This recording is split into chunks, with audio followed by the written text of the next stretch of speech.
Hello everyone, किसी भी society में लोग जॉब कैसी कर रहे हैं, कैसा वहाँ का प्रोडक्शन प्रोसेस है, ये डिसाइड करता है कि उस सोसाइटी में आगे क्या होने वाला है। ये मैं नहीं कह रहा हूँ, ये कार्ल मार्क्स का मोड ऑफ प्रोडक्शन का कॉन्सेप्ट कह रहा है। जानेंगे हम मोड ऑफ प्रोडक्शन का कॉन्सेप्ट है क्या, कैसे ये सोसाइटीज़ में अप्लाई करता है, कैसे डायलेक्टिक रिलेशनशिप की वजह से सोसाइटी आगे प्रोसेस करती है, जानेंगे सब कुछ। सबसे पहले मोड ऑफ प्रोडक्शन है क्या। मोड ऑफ प्रोडक्शन क्या होता है, जितने भी एट्रीब्यूट्स जो हमें रिक्वायर्ड हैं किसके लिए, प्रोडक्शन प्रोसेस के लिए रिक्वायर्ड हैं, इस पूरे प्रोसेस को मोड ऑफ प्रोडक्शन कहते हैं। हिस्टोरिकल मटेरियलिज्म में मैंने आपको पढ़ाया होगा system view of society. System view of society में मैंने क्या बताया था, सोसाइटी का बेस क्या बनाता है, इकोनॉमिक इंफ्रास्ट्रक्चर बनाता है। इकोनॉमिक इंफ्रास्ट्रक्चर के ऊपर बहुत सारे इंस्टीट्यूशन बने हुए हैं, like religion, kinship, political institution and all. इनको हम लोग सोशल सुपर स्ट्रक्चर बोलते हैं। मैंने वहाँ पे भी आपको बताया था कि इकोनॉमिक इंफ्रास्ट्रक्चर में कोई भी चेंज सोशल सुपर स्ट्रक्चर को चेंज करेगा। ये चेंज किस में है, ये चेंज है मोड ऑफ प्रोडक्शन में। जानते हैं मोड ऑफ प्रोडक्शन क्या है, कैसे इंस्पायर्ड था ये एडम स्मिथ के आइडिया से। सिस्टम व्यू ऑफ सोसाइटी आपको अच्छे से पढ़ने को मिल जाएगा हिस्टोरिकल मटेरियलिज्म में, आप वो वीडियो जाके देख सकते हैं। अब जानते हैं how it is inspired from Adam Smith idea of mode of subsistence. Mode of subsistence का आइडिया क्या था, सोसाइटी कैसे प्रोग्रेस करती है, सोसाइटी प्रोग्रेस करती है मटेरियल नीड्स के सेंस में। Material needs in the sense कि वहाँ के लोग कैसे जॉब कर रहे हैं, कैसे उनकी मटेरियल नीड्स है। लाइक एग्रीकल्चर हो जाएगा, पास्टरलिस्ट हो जाएगा। मान लीजिए अगर कोई वहाँ पे हार्डिंग कर रहा है तो वहाँ के लोग हर्डर हो जाएंगे। तो ऐसे सोसाइटी का प्रोग्रेशन देखा जाता है मटेरियल नीड्स के सेंस में। ये कॉन्सेप्ट था एडम स्मिथ का। इसी कॉन्सेप्ट को हूबहू कार्ल मार्क्स ने, नॉट हूबहू, इसी कॉन्सेप्ट को कार्ल मार्क्स ने लेकर के अपना मोड ऑफ प्रोडक्शन का कॉन्सेप्ट दिया।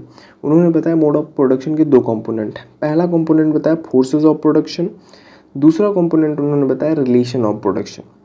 फोर्सेस ऑफ प्रोडक्शन को अगेन हम लोग दो पार्ट्स में डिवाइड करेंगे। इसके और दो कंपोनेंट उन्होंने बताया, पहला मीन्स ऑफ प्रोडक्शन, दूसरा इन्होंने क्या बताया था, दूसरा बताया था लेबर पोटेंशियल, यानी कितना लेबर किया जा रहा है उसको इन्होंने बताया था लेबर पोटेंशियल, यानी कितना पोटेंशियल है एक लेबर का। रिलेशन ऑफ प्रोडक्शन में दो तरीके से मैन एंड थिंग में बताया था एंड मैन में रिलेशनशिप बताया था। यहाँ पे दो आपके लिए बहुत इंपॉर्टेंट है, means of production, man and man. ये पूरा कंपोनेंट मैं आपको हिस्टोरिकल मटेरियलिज्म में पढ़ा चुका हूँ, बहुत ज़्यादा एलोबरेट नहीं करेंगे यहाँ पे। जानते हैं इन दोनों के बेसिस पे कैसे हिस्ट्री हमारी अलग अलग मोड ऑफ प्रोडक्शन में गई। सबसे पहला मोड ऑफ प्रोडक्शन जो आया वो था प्रिमिटिव कम्युनिज्म। प्रिमिटिव कम्युनिज्म में क्या था, कोई प्राइवेट प्रॉपर्टी का कॉन्सेप्ट नहीं था, यानी प्राइवेट ऑनरशिप का कोई कॉन्सेप्ट नहीं था। कम्युनिटी ऑनरशिप थी, यानी सब कम्युनिटी में रहते थे और ऑनरशिप का एक हिसाब से कोई कॉन्सेप्ट ही नहीं था वहाँ पे। कुछ लोग थे यहाँ पे जिनको टेक्नोलॉजी का ज्ञान हुआ, they know about technology, and ऐसे हमारी सोसाइटी नए मोड ऑफ प्रोडक्शन की तरफ बढ़ी। वो नया मोड ऑफ प्रोडक्शन क्या था, वो था एंशियंट मोड ऑफ प्रोडक्शन। तो प्रिमिटिव कम्युनिज्म से कहाँ पे आए, एंशियंट मोड ऑफ प्रोडक्शन में। अब यहाँ पे मैन एंड मैन रिलेशनशिप में मैंने आपको बताया था हैव क्लास होती है एंड हैव नॉट क्लास होती है। हैव क्लास जिसके पास सब कुछ होता है, हैव नॉट क्लास जिसके पास चीज़ें नहीं होती, यानी लेबर क्लास होती है। तो यहाँ पे हैव क्लास कौन था, यहाँ पे हैव क्लास मास्टर्स थे। हैव नॉट क्लास कौन थी, हैव नॉट क्लास स्लेव्स थे। स्लीव्स एंड मास्टर के बीच में कैसा रिलेशन था, डायलेक्टिक रिलेशन था। अगर आपने हिस्टोरिकल मटेरियलिज्म नहीं पढ़ा तो पहले उसको जाके पढ़ के आइएगा, अदरवाइज ये समझ में नहीं आएगा। इनके बीच में रिलेशन क्या था, हिस्टोरिकल मटेरियलिज्म का था। स्लीव्स का एक्सप्लॉइटेशन बहुत ज़्यादा बढ़ गया, इसलिए एक नया मोड ऑफ प्रोडक्शन को जन्म मिला, एंशिएंट मोड ऑफ प्रोडक्शन, क्योंकि एक्सप्लॉइटेशन बढ़ गया और इनके बीच में डायलेक्टिक रिलेशनशिप डेवलप हो गया। तो मैंने बताया ना, थीसिस एंटीथीसिस मिला के सिंथेसिस बनता है। तो सिंथेसिस बना नया mode of production, that is feudal mode of production. इसमें भी हैव क्लास थी एंड हैव नॉट क्लास थी। हैव क्लास कौन सी थी, फ्यूडल क्लास जो थी वो हैव क्लास थी। फ्यूडल क्लास के पास लैंड ऑनरशिप थी। हैव नॉट क्लास यानी लेबर क्लास कौन सी थी, ये थी सर्व्स की क्लास। सर्व की क्लास क्या थी, ये प्रोडक्शन प्रोसेस में इन्वॉल्व थे, यानी प्रोड्यूस करते थे, बट इनके पास लैंड ऑनरशिप नहीं थी, बहुत छोटी लैंड ऑनरशिप थी इनके पास। इनके बीच में भी डायलेक्टिक रिलेशनशिप डेवलप हुआ। डायलेक्टिक रिलेशनशिप मतलब थीसिस एंटीथीसिस, एंड इस डायलेक्टिक रिलेशनशिप ने नए मोड ऑफ प्रोडक्शन की तरफ सोसाइटी को पुश किया। वो मोड ऑफ प्रोडक्शन क्या था, कार्ल मार्क्स बोलते हैं capitalist mode of production. Spelling mistake है यहाँ पे थोड़ा। इसमें भी दो क्लासेस डेवलप हुई, have and have not class. Have class कौन सी थी, हैव क्लास यहाँ पे कौन सी थी, बुर्जुआजीज, इनको बोला जाता था बुर्जुआजीज। एंड हैव नॉट क्लास जो थी इनको बोला जाता था प्रोलेटेरिएट। थोड़ा टर्म्स हार्ड है, बुर्जुआजीज एंड प्रोलेटेरिएट। इनके बीच में भी डायलेक्टिक रिलेशनशिप डेवलप हुआ, ठीक है।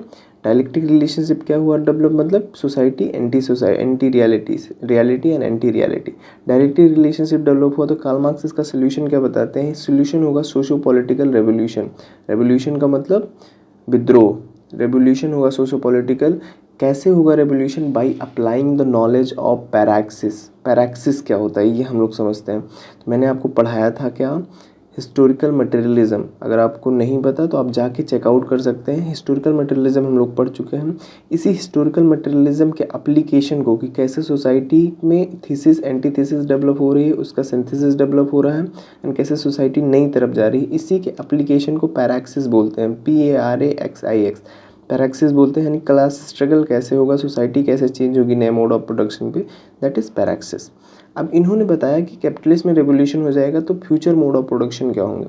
फ्यूचर मोड ऑफ प्रोडक्शन में इन्होंने सबसे पहला मोड ऑफ प्रोडक्शन बताया था आफ्टर रेवोल्यूशन। जब रेवोल्यूशन हो जाएगा, लोग बुर्जुआजीज को मार देंगे, तो क्या होगा, ट्रांजिशनरी फेज आएगा सोशलिस्ट मोड ऑफ प्रोडक्शन का। ये फेज किससे कैरेक्टराइज्ड होगा, ये कैरेक्टराइज्ड होगा रीडिस्ट्रीब्यूशन से, यानी जो लैंड, जो ऑनरशिप पहले बुर्जुआजीज के पास थी वो अब प्रोलेटरिएट को दे दी जाएगी। प्रोलेटरिएट जितने भी हैं, यानी इस फेज को एक्चुअली डिक्टेटरशिप ऑफ प्रोलेटरिएट बोला गया, कि प्रोलेटरिएट का डिक्टेटरशिप होगा और रीडिस्ट्रीब्यूशन प्रोसेस होगा।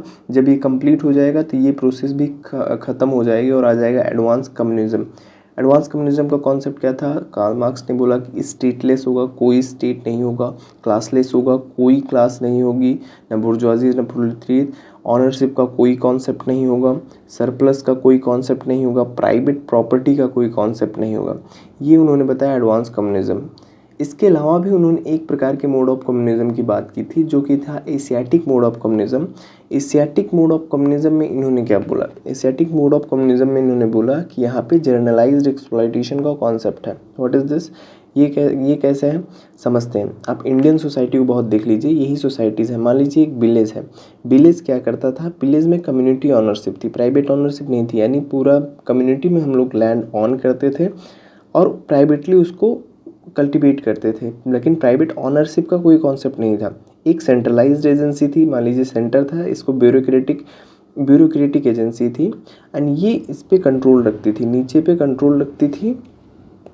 और इस लैंड के फॉर्म में, इस लैंड की यूज़ के फॉर्म में वो उनको रेंट देते थे। पहले के जो राजा महाराजा थे, पहले की सोसाइटी की बात करें तो ये have class and have not class discuss कर लिया कार्ल मार्क्स ने। जानते हैं हम क्या क्या डिस्कस कर चुके हैं, एक बार रिवाइज कर लेते हैं।